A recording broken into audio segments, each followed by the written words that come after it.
ओम श्री साईं राम। आत्मा की लंबी यात्रा में जन्म लेना एक पड़ाव है। अपने कर्मों के अनुसार ये जन्म हमें मिलता है और इन कर्मों के प्रभाव को कम करने के लिए पूर्व जन्म में किए गए कर्म या इस समय के कर्म, हमारे जो भी संचित कर्म हैं, उनके दुष्प्रभावों को कम करने के लिए जो सबसे महत्वपूर्ण और आसान साधन है वो है सामाजिक सेवा। सामाजिक सेवा के द्वारा हम अपनी आत्मा का उत्थान कर सकते हैं और अपनी इस जीवन यात्रा को भी सफल कर सकते हैं। ये शरीर मिला है हमें सेवा के लिए। प्रभु का संदेश भी है, परोपकारम इदम शरीरम। तो हमें ये समझना होगा कि जो भी हमारे कर्म फल हैं वो सब कट जाते हैं जब हम सेवा करते हैं।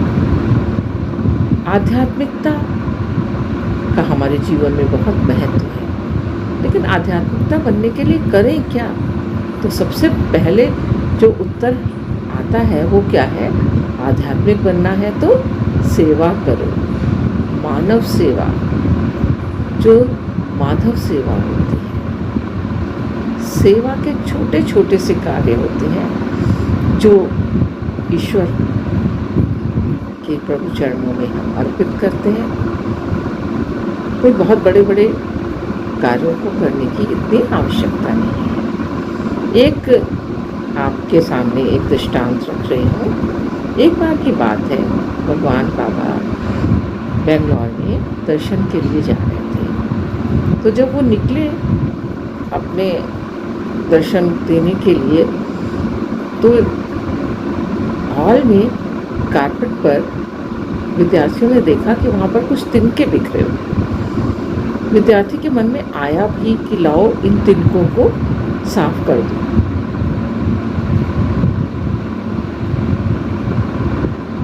कुछ तिनके तो उड़ गए, लेकिन एक तिनका अभी भी वहाँ पर बचा था। तो उसी समय क्या हुआ, विद्यार्थी जो था वो तो सोचता रहा कि मैं इस तिनके को हटा दूं। भगवान बाबा ने तब तक प्रवेश कर लिया था। विद्यार्थी की इच्छा जो थी वो मन में ही रह गई और एक फाख्ता उड़ती हुई आई और वो वहाँ से उस तिनके को उठाकर ले गई।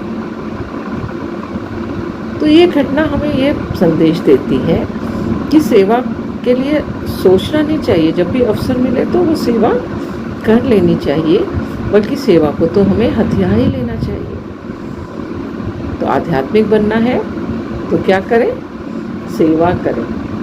सेवा ही हमें उन सारे मानवीय गुणों से परिपूर्ण बना देती है जो एक मानव में होने चाहिए।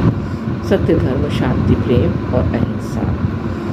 क्योंकि सेवा दया भाव के रूप में ही करी जा सकती है।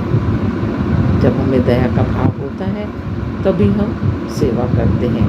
जब दया का भाव होता है तो वाणी में मधुरता स्वयं ही आ जाती है। कोई विशेष प्रयास की ज़रूरत नहीं होती और धीरे धीरे इस अभ्यास को करते करते हमारा मन, हमारा स्वभाव, हमारा आचार, हमारा विचार इतना निर्मल हो जाता है कि हमें स्वयं ही लगता है कि हे ईश्वर, हम आपके कृतज्ञ हैं कि आपने हमें सेवा का ये पथ दिखाया। तो भगवान बाबा के 100वें जन्मदिन पर हम अपनी सेवा अर्पित करें और ईश्वर से प्रार्थना करें कि वो हमें सेवा के अवसर प्रदान करते रहें। आप सबको मेरा प्रणाम, शुभकामनाएं। साईं राम।